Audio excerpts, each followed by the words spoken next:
Welcome back sa ating mga balitang basketball. Isinama rin ni Coach Joe Mazzulla ang kanyang sarili sa mga hindi na nanonood ng mga laban. Ayon pa mismo sa kanya, oo, maski ako man hindi na ako nanonood. I'm just as much of a problem as everyone else. Siyempre, napaka-obvious naman na hindi siya manonood ng mga laban dahil siya ay head coach ng Boston Celtics. Hindi naman niya igugugol ang kanyang sarili na manonood pa ng ibang laban. Maliban na lang kung siya'y mag-i-scout ng kanilang kalaban o manonood siya ng kanilang nakarang laban.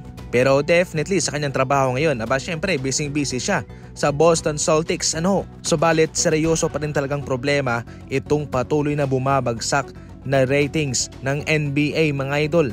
Marami ang mga dahilan yan, yung mga referee, yung mga soft call, wala nang ganong kompetensya. I suggest para sa NBA mga idol kanilang sisimulan sa mga referee na wag masyadong soft, kumbaga ibalik yung no blood, no foul. Kahit na hindi man 100%, pero sana yung bardagulan, yung pisikalan, ibalik yun.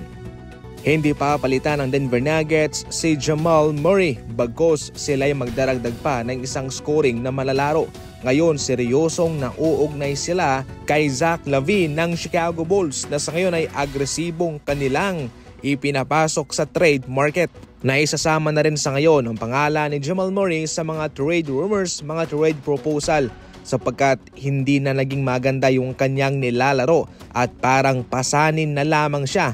Subalit merong tiwala pa rin ang Nuggets sa kanya mga idol at eto ang kanilang gagawing solusyon dyan. Sila ay magdaragdag ng scoring na manlaro kay Zach LaVine at ang posibleng kanilang ipapadalang package ay si Michael Porter Jr., si Zeke Nnaji at si Jalen Pickett. Parang nag-swap lang dito ang Nuggets at ang Chicago Bulls kay Porter Jr.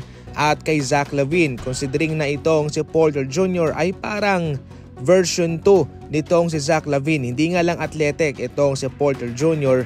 pero wala rin siyang depensa kasi. Wala rin siyang maibibigay maliban sa kanyang scoring. Pareha lang sila nitong si Zach LaVine. Ang lamang lang ni LaVine ay athletic siya. Para sa inyo, sa mga fans ng Denver Nuggets dyan, ano ang say ninyo sa proposal na yan? I-comment lang sa comment section. Marami na ang naiinis ngayon kay Brandon Podziemski. Ayon mismo sa mga Warriors fans, hindi siya makapagdepensa, makatira, makadribble at maka-playmake at momentum killer daw ito. Kaya masaya ngayon ang mga fans ng Golden State dahil nakuha ng Warriors itong si Dennis Schroeder na ngayon ay magsisilbi na ring backup point guard kay Stephen Curry.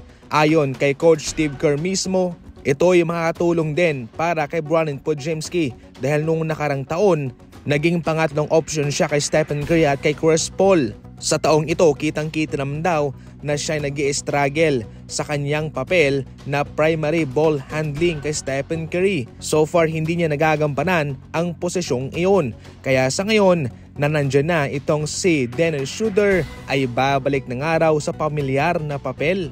Sa kanyang dating trabaho, itong si Brandon Podziemski na maging pangatlong option na lamang sa kanilang kupunan.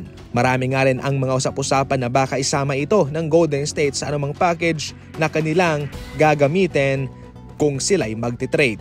Para sa inyo mga idol, ano ang komento ninyo patungkol dyan? I-comment lang sa comment section. Yan ang muna sa ngayon ng ating mga fast break balita and as always, maraming salamat po sa panonood.